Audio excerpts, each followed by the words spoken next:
Hello students. इस part में हम डिस्कस करेंगे नेपाल के बारे में। पार्ट वन में हमने डिस्कस किया था पाकिस्तान के बारे में। अगर आपने पार्ट वन नहीं देखा है तो पहले पार्ट वन देख लें। ठीक है, हम बात कर लेते हैं नेपाल के बारे में। नेपाल में किस तरीके से डेमोक्रेसी इस्टेब्लिश होती है। एक लंबे टाइम तक यहाँ पर मोनार्की रही। 1951 में त्रिभुवन यहाँ पर जो है एक राजा बने। उससे पहले यहाँ पर मोनार्की ही था। एक हिंदू किंगडम के रूप में माना जाता है देश को। हिंदू किंगडम हुआ करता था ये। और कॉन्स्टिट्यूशनल मोनार्की कुछ टाइम के लिए रही। तो इस सब के बारे में हम देखते हैं इसमें। तो त्रिभुवन यहाँ पर जो है राजा बने 1951 में। स्वभाव से काफ़ी अच्छे थे वो, और नेपाल में डेमोक्रेसी भी चाहते थे। लेकिन वो सब नहीं हो पाया, डेमोक्रेसी इस्टेब्लिश नहीं हो पाई। इसके बाद उनके बाद में इनका बेटा राजा बनता है। इनका बेटा था महेंद्र, जो कि बिल्कुल एंटी इंडिया और एंटी डेमोक्रेटिक था। भारत के भी खिलाफ था और डेमोक्रेसी के भी खिलाफ था महेंद्र। और उसका रूल जो है काफ़ी ऑटोक्रेटिक था, और उसने पूरी तरीके से रिस्ट्रिक्टेड कर दिया था डेमोक्रेसी पर, पूरी तरीके से रोक लगा दी थी। इसकी डेथ जो है वो 1972 में हो जाती है। उसके बाद यहाँ पर राजा बनते हैं नेपाल में वीरेंद्र। ठीक है, वीरेंद्र यहाँ पर राजा बनते हैं इनके बाद। तो इनके पीरियड में कॉन्स्टिट्यूशनल मोनार्की रहा। माओइस्ट के बारे में जो है काफ़ी क्राइसिस हुए यहाँ पर। माओइस्ट ने काफ़ी प्रोटेस्ट किए। इसके बारे में देखते हैं। देखिए, इनके राजा बनने के बाद लोगों ने काफ़ी प्रोटेस्ट करना शुरू कर दिया कि वो डेमोक्रेसी चाहते थे, जो यहाँ के जो लोग थे। और यहाँ पर मेजरली दो पॉलिटिकल पार्टी थी उस टाइम पर, और उन्होंने प्रोटेस्ट करना शुरू कर दिया। एक पार्टी थी नेपाली कांग्रेस, और दूसरी पार्टी थी कम्युनिस्ट पार्टी ऑफ नेपाल। इसको यूनिफाइड मार्क्सिस्ट लेनिनिस्ट पार्टी भी बोला जाता था, यूएमएल। यूएमएल। ठीक है, तो ये पार्टियां भी इस प्रोटेस्ट में शामिल थी। और ये सभी पार्टियां और लोग जो है मोनार्की एबोलिश करके डेमोक्रेसी चाहते थे। तो इसके बाद काफ़ी निगोशिएशंस के बाद राजा वीरेंद्र जो थे ये मान जाते हैं, और नेपाल में कॉन्स्टिट्यूशनल मोनार्की की बात करते हैं। कॉन्स्टिट्यूशनल मोनार्की बन जाता है इनके टाइम में। और फाइनली 91 में नेपाल में जो है फर्स्ट इलेक्शन होते हैं, और इसमें नेपाली कांग्रेस जो पार्टी थी वो जीत जाती है, और जीपी कोइराला प्राइम मिनिस्टर बनते हैं। लेकिन ये काफ़ी अनस्टेबल गवर्नमेंट थी। ठीक है, बहुत थोड़े से टाइम ही रही। और वीरेंद्र के ही शासनकाल में, इनके ही पीरियड में 1996 में जो है माओइस्ट जो थे, माओवादी, वो मूवमेंट शुरू करते हैं। देखिए, माओइस्ट जो है वो मार्क्सिस्ट जो आइडियोलॉजी उससे अपने आप को मानते हैं। उस मार्क्सिस्ट आइडियोलॉजी को वो फॉलो करते हैं। और जो नक्सलवाद जो हम भारत में देखने को मिल रहा है वो सब उन्हीं का ही लिंक है। ठीक है, वो सेम ही आइडियोलॉजी है, वो सेम ही लोग हैं, उनका सपोर्ट एक दूसरे का रहा है। ठीक है, तो ये गुरिल्ला वार करना, और जो मिलिट्री है उस पर अटैक करना, जो पब्लिक प्रॉपर्टी है उसको नुकसान पहुंचाना, इस तरीके की इनकी एक्टिविटियाँ रही हैं। तो माओइस्ट जो थे वो डेमोक्रेसी पर बिलीव नहीं करते थे, और आर्म्स स्ट्रगल के द्वारा अपनी सरकार ये लाना चाहते थे। सेकुलर रिपब्लिक इस्टेब्लिश करना चाहते थे ये, और मोनार्की को पूरी तरीके से एबोलिश करना चाहते थे। और जो माओइस्ट जो थे ये, इनको जो विलेजेस थे, जो गांव के लोग, जो लोग थे, उनमें इनको काफ़ी सपोर्ट था इनको। ठीक है, तो इस तरीके से यहाँ काफ़ी क्राइसिस रहता है। माओइस्ट जो है प्रोटेस्ट करते हैं। तो ये बड़ा एक टेंशन भरी वाली स्थिति यहाँ पर रहती है। ठीक है, तो आप ये देख सकते हैं इस तरीके से। ठीक है, उसके बाद प्लेस शूट आउट होता है। आ, होता ये है कि जो वीरेंद्र जो थे, राजा वीरेंद्र, वो ड्रिंक किए हुए थे, और ऐसा माना जाता है, ये कहा जाता है ऐसा। और उन्होंने AK-47 से पूरी फैमिली को मार गिरा, जो है मार दिया। मौत के घाट उतार दिया और ख़ुद को भी गोली मार लेते हैं। स्टोरी ये सामने आती है कि वीरेंद्र एक राणा फैमिली थी, उसकी लड़की से शादी करना चाहते थे, लेकिन फैमिली रेडी नहीं थी, जिससे उन्होंने पूरी फैमिली को मार दिया। इसके बाद ज्ञानेंद्र जो थे वो पूरी पावर जो थी उसको कैप्चर कर लेते हैं। और दूसरी स्टोरी ये भी सामने आती है कि जो राजा ज्ञानेंद्र जो थे, ये शूट आउट इन्होंने ही करवाया था, क्योंकि शक इस बात से को लेकर होता है क्योंकि पूरी फैमिली में राजा ज्ञानेंद्र और इनकी फैमिली और इनके बच्चे ही बचे थे। बाकी पूरी फैमिली की हत्या हुई थी। और जिस तरीके से राजा वीरेंद्र के बाद ज्ञानेंद्र ने ऑटोक्रेटिक रूल जो है वो शुरू किया, उससे भी इनके ऊपर शक जाता है। तो इस तरीके से फिर राजा ज्ञानेंद्र जो है वो जो है पावर में आ जाते हैं और पूरे तरीके से ऑटोक्रेटिक रूल इन्होंने किया। तो इनके टाइम में 3 ग्रुप जो है बनते हैं नेपाल में। तो जो राजा जो थे इनको 20% लोगों की सपोर्ट होती है। जो पॉलिटिकल पार्टी जो बनी थी उनको 40% लोगों की उनको सपोर्ट होती है, और जो माओइस्ट जो थे उनको भी 40% लोगों का सपोर्ट होता है। तो इनके बीच में एक ट्रेंगुलर ये कॉन्फ्लिक्ट देखने को में मिलता है। ठीक है, इनके बीच में एक संघर्ष देखने को मिलता है। और इसके अलावा ये सभी जो पार्टियां जो थी ये भी मिलकर जो है एक अलायंस बना लेती हैं, जिसको SPA कहा जाता है, 7 पार्टी अलायंस। ठीक है, 7 पार्टियां इसमें शामिल थी। और 2002 में जो पार्लियामेंट जो पहले बनी थी, जो थोड़ा बहुत जो डेमोक्रेसी थी, वो भी ये इनके टाइम में, ज्ञानेंद्र के टाइम में जो है ये भी ख़त्म कर दी जाती है। मतलब इसको भी ख़त्म कर दिया जाता है पूरी तरीके से। और तो इस तरीके से जो पूरा नेपाल में जो थोड़ा बहुत जो डेमोक्रेसी थी वो भी एबोलिश हो जाती है, ख़त्म हो जाती है। इसके बाद 2005 में सीज़ फायर होता है माओइस्ट और पॉलिटिकल पार्टीज़ के बीच में। ठीक है, इसके बाद माओइस्ट जो है ये एग्री करते हैं कि वो हथियार डाल देंगे, इनको एग्री कराया जाता है, और वो पॉलिटिकल पार्टीज़ को जो है ज्वाइन करेंगे। इसके लिए इनको रेडी किया जाता है, तैयार किया जाता है। इसके बाद 2006 में जो कॉन्फ्लिक्ट थे, king how failed to control the internal conflict, राजा के खिलाफ जो है कॉन्फ्लिक्ट शुरू हो जाते हैं, और राजा उनको दबाने में जो है असमर्थ होते हैं, नहीं दबा पाते। जो प्रोटेस्ट बहुत ज़्यादा शुरू हो जाते हैं, तो उनको मजबूरी में आकर डेमोक्रेसी की बात करनी पड़ती है। एक इंटरनिम कॉन्स्टिट्यूशन लाया जाता है 2006 में। और जो पहले जो 2002 में जो डेमोक्रेसी एबोलिश कर दी गई थी उसको रिस्टोर किया जाता है। और इस तरीके से 2006 में जो हिंदू राष्ट्र था नेपाल, उसको सेकुलर राष्ट्र के रूप में सामने लाया जाता है। देखिए 2007 में ये क्लियर हो जाता है कि एक कॉन्स्टिट्यूएंट असेंबली जो है वो फॉर्म की जाएगी और नेपाल के लिए एक संविधान लिखा जाएगा। और फाइनली मई 2008 में एक स्पेशल कॉन्स्टिट्यूएंट असेंबली बनाई जाती है। तो अब ये डिसाइड हो गया कि नेपाल जो कि 239 साल पुराना एक जो है मोनार्की था, अब वो रिपब्लिक में बदल जाएगा। ठीक है, तथा उसके अलावा 2008 में असेंबली जो थी, असेंबली बनाई जाती है, कॉन्स्टिट्यूएंट असेंबली। इसके द्वारा रामवरण यादव इलेक्ट किए जाते हैं एज ए प्रेसिडेंट, उनको बनाया जाता है नेपाल का। ठीक है, इसके बाद इसके अलावा जो है पुष्पा कमल हसन कमल दहल, जिनको प्रचंड के नाम से जाना जाता है, इनको जो प्राइम मिनिस्टर अपॉइंट किया जाता है।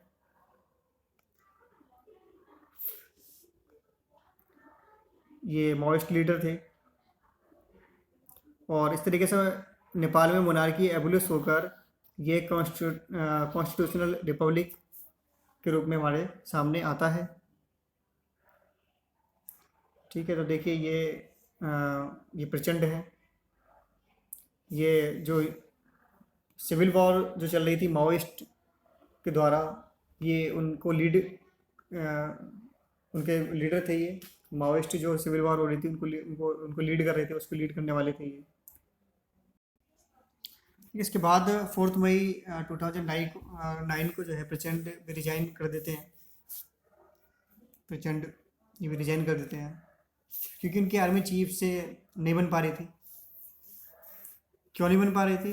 देखिए, क्योंकि 2005 में जब ये माओइस्ट थे, उनको लीड कर रहे थे, तो उस टाइम पर माओइस्ट और जो पॉलिटिकल पार्टीज थी उनके बीच में एक एग्रीमेंट साइन हुआ था, जिसमें ये कहा गया था कि माओइस्ट जो है हथियार छोड़ देंगे और पॉलिटिकल पार्टीज के मेन स्ट्रीम को ज्वाइन करेंगे।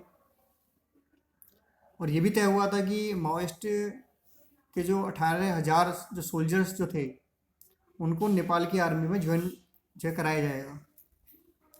अब जबकि प्रचंड जो माओइस्ट के लीडर थे खुद पीएम बने, तो उन्होंने आर्मी चीफ से कहा कि अब जो ये 18,000 जो सोल्जर हैं इनको आर्मी में ज्वाइन कराओ। तो नेपाल की जो आर्मी है काफ़ी प्रोफेशनल है, ठीक है, ऐसा माना जाता है। तो आर्मी चीफ ने कहा कि ये जो माओइस्ट हैं जो हैं 18,000, ये ट्रेंड नहीं है, प्रोफेशनल नहीं है, तो हम इनको आर्मी में नहीं ले सकते। और इसी बात पर जो है आर्मी चीफ से इनकी बहस हो गई।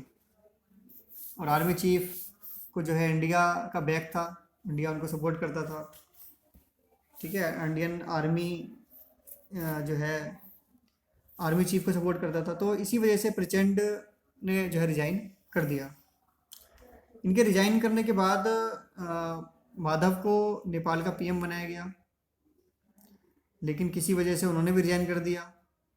तो इस तरीके से नेपाल में की जो गवर्नमेंट है उसमें काफ़ी इनस्टेबिलिटी देखने को मिली है। इसके बाद एक और माओइस्ट लीडर हैं बाबूराम भद्दाराय, ये प्रो इंडियन रहे हैं। इनकी एजुकेशन भी भारत के जेएनयू से रही है, जवाहरलाल नेहरू यूनिवर्सिटी से।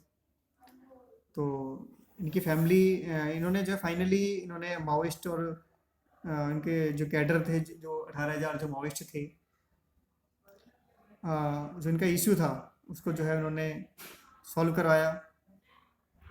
ये सॉल्यूशन दिया कि एक अलग से पैरा मिलिट्री फोर्स बनेगी, उसको क्रिएट किया जाएगा, जिसमें 18,000 में से 3,000 तो जो है आर्मी में ज्वाइन कराया जाएगा, 3,000 को, और बाकी की जो है पैरामिलिट्री में ज्वाइन कराया जाएगा। पैरामिलिट्री में इस तरीके की रिस्पॉन्सिबिलिटी उनको दी जाएगी, जैसे प्लांटेशन है, रोड कंस्ट्रक्शन है, बिल्डिंग है, एक्सेट्रा, इस तरीके के काम उनको दिए जाएंगे,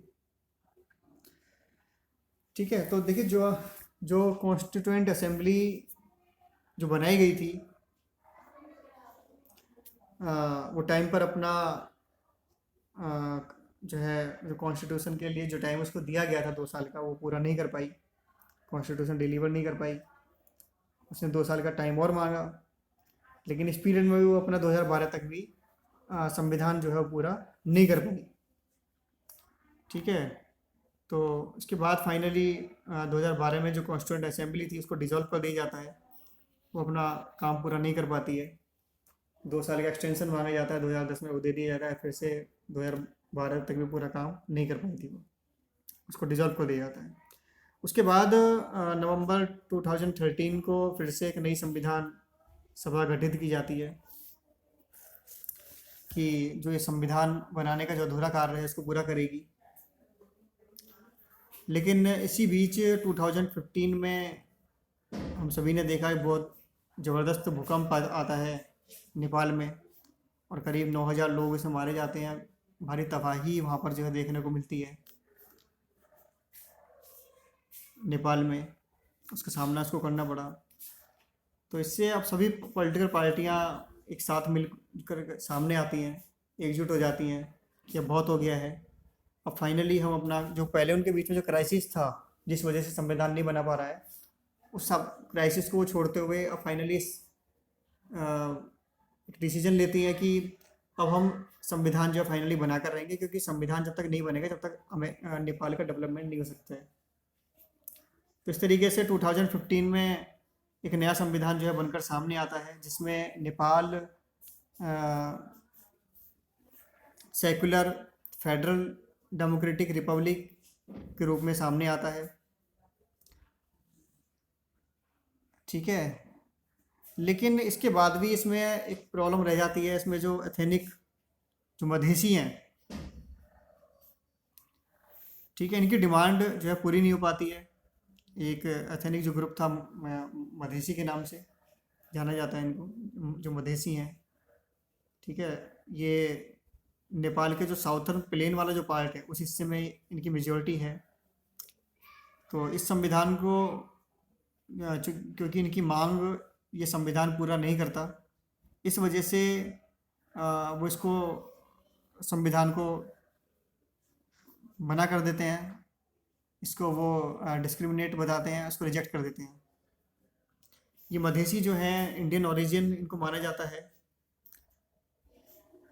ठीक है, तो और इस संविधान के अनुसार जो नेपाल के जो ओरिजिन हैं उन्हीं को ही हायर पोस्ट पर जा सकते थे वो, इस संविधान के अनुसार जो ये संविधान बनाया गया था। तो इस तरीके से ये इशू जो है इमर्ज होता है। देखिए 2015-16 में मधेसियों के द्वारा काफ़ी जो है प्रोटेस्ट शुरू हो जाता है, और प्रोटेस्ट में काफ़ी लोग मारे जाते हैं। मधेसी नेपाल के साउथर्न जो साउथ वाला जो प्लेन वाला जो पार्ट है उसमें ये बसे हुए हैं। तो ये जो हिल्स वाला जो एरिया है वहाँ से आने वाले जो रास्ते हैं उनको ब्लॉक कर देते हैं। इससे हिल्स एरिया के जो नेपाली जो लोग हैं उनको प्लेन वाले पार्ट से होकर ही वो जा सकते हैं कहीं। तो इस तरीके से जो हिल्स वाला जो पार्ट है वहाँ पर ज़रूरी जो चीज़ें हैं उनकी आपूर्ति नहीं हो पाती है। जो प्लेन वाले पार्ट से हिल्स एरिया में, क्योंकि रास्ता बंद हो जाता है तो हिल्स एरिया में अब चीज़ें नहीं जा सकती हैं, तो ये बड़ी प्रॉब्लम बन जाती है। 2017 में इलेक्शन हुए, तो शुरुआत में जो है मई सितंबर में लोकल बॉडीज़ के इलेक्शन हुए, और उसके बाद नवंबर दिसंबर में जो है जो प्रोविंशियल और पार्लियामेंट्री सीट्स के लिए इलेक्शन होते हैं, और इसमें माओइस्ट जो पार्टी थी UML उसकी जीत होती है।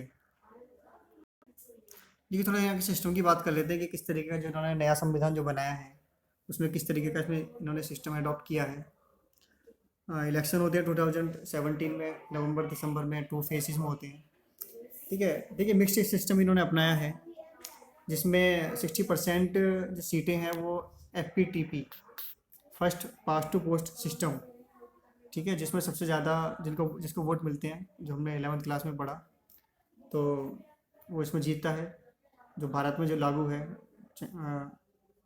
चाहे वो MLA के लिए हो चाहे वो MP के लिए हो, ठीक है, तो ये सिस्टम हमने अडोप्ट किया हुआ है। तो ये वाला सिस्टम उन्होंने 60% सीटों के लिए अपनाया हुआ है। तो जो वहाँ का जो लोअर हाउस है उसके क्या नाम है, हाउस ऑफ रिप्रेजेंटेटिव, ठीक है, उसमें टोटल 275 सीट्स होती हैं, जिसमें से 165 सीट जो है वो 60% FPTP सिस्टम से भरी जाती हैं। 110 सीट्स जो है वो 40% PR सिस्टम से भरी जाती हैं। ठीक है, प्रोपोर्शनल रिप्रेजेंटेशन सिस्टम, आनुपातिक प्रतिनिधित्व प्रणाली। ठीक है, तो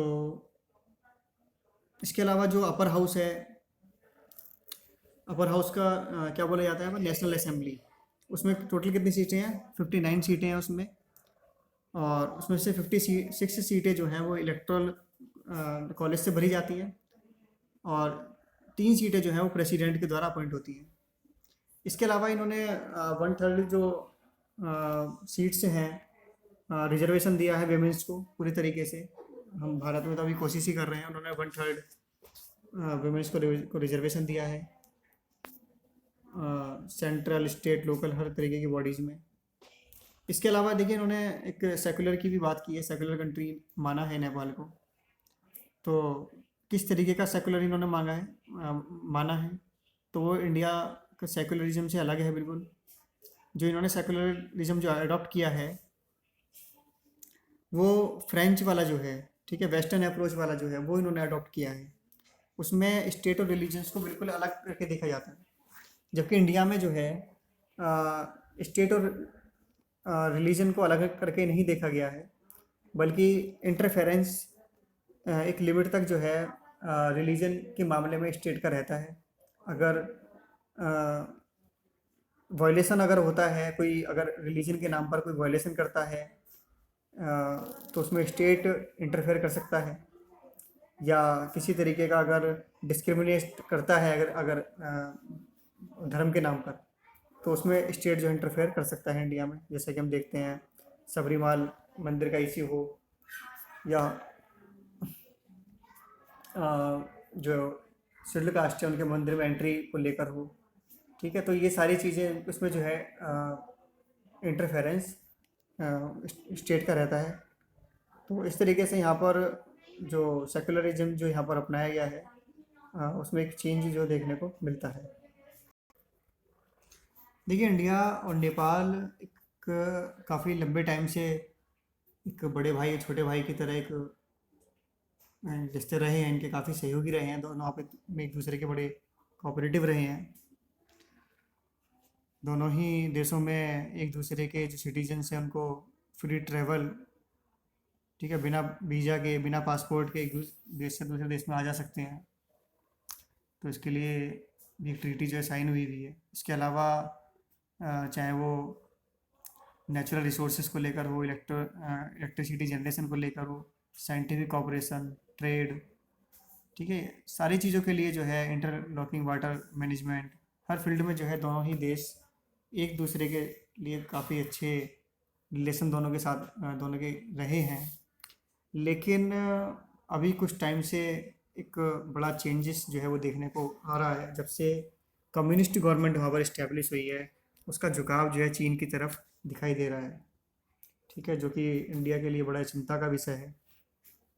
नेपाल एक लैंडलॉक कंट्री है, एक तरफ चीन, दूसरी तरफ इंडिया, बीच में नेपाल जो है वो सैंडविच की तरह है।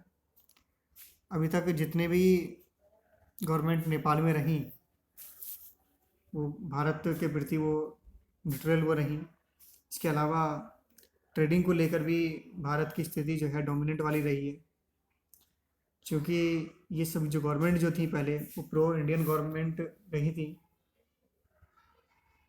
ठीक है, तो इस वजह से भारत की जो ट्रेडिंग में जो डोमिनेंट वाली स्थिति वो थी। लेकिन अब चूंकि वहाँ पर कम्युनिस्ट गवर्नमेंट है तो उसका झुकाव जो चीन की तरफ देखा जा रहा है।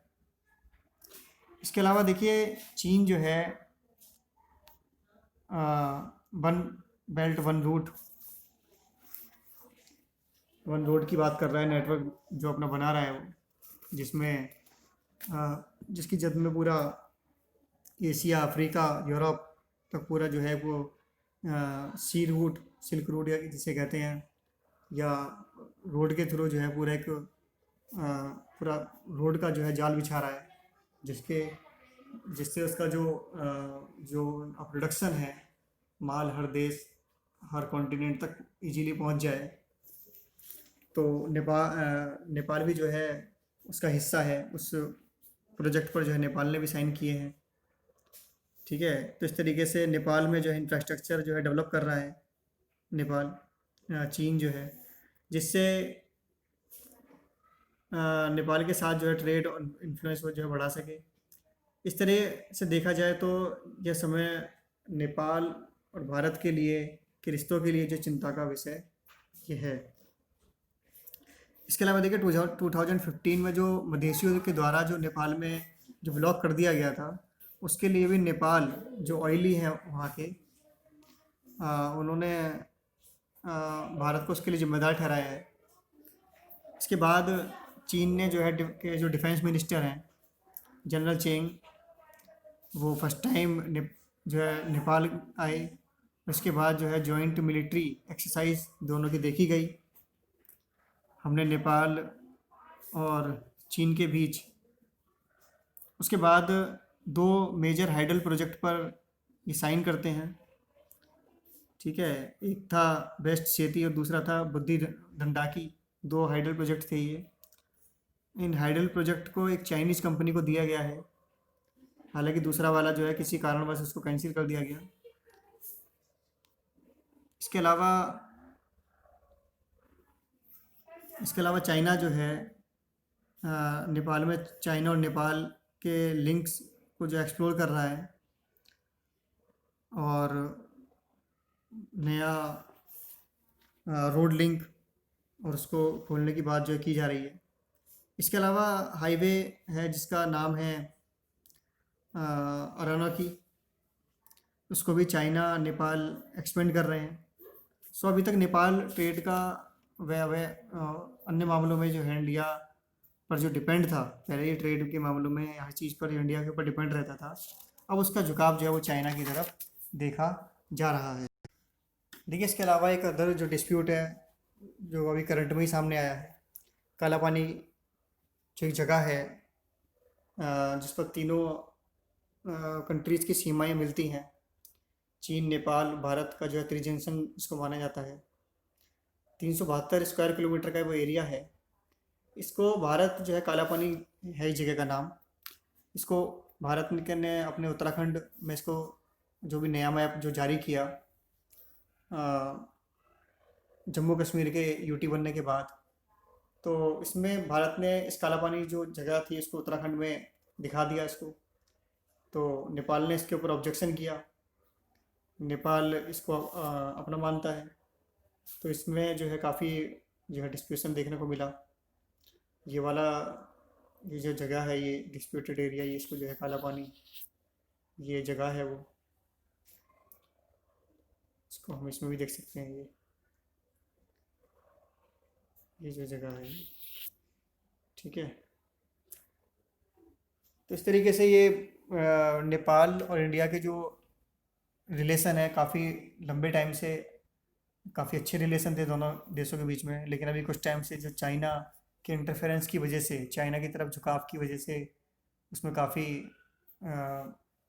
जो समस्याएं हैं, एक चिंता वाली बात उसमें देखी जा रही है भारत के रिलेशन को लेकर। तो देखिए, अब भारत के लिए भी थोड़ा सा चेंज लाना होगा इसमें। ये करना होगा कि जो फर्स्ट डिलीवरी है, हम कोई भी अपना प्रोजेक्ट वहाँ पर लगाना चाहते हैं तो हमको फर्स्टली वहाँ पर जो है अटेम्प्ट करना चाहिए। ठीक है, हमने चाइना इससे पहले कि उस मौके को ले, हमें पहले वहाँ पर उसको जो प्रपोज करना चाहिए और अपनी चीज़ें वहाँ पर बढ़ानी चाहिए।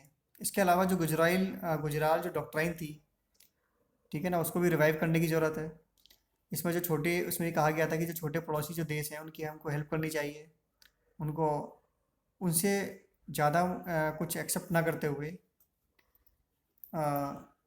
उनकी बातें हमको मान लेनी चाहिए और छोटे मोटे गिफ्ट उनको देते रहने चाहिए। इस तरीके से एक सॉफ्ट वेपन है जिसमें, जैसे हमारी हिस्ट्री है हमारी भारत की और नेपाल की, है ना, वो बहुत पुरानी है, बहुत पुराने रिलेशन है। तो उसमें भी रिसर्च को बढ़ावा देना चाहिए, तो उससे भी रिलेशन डेवलप होंगे।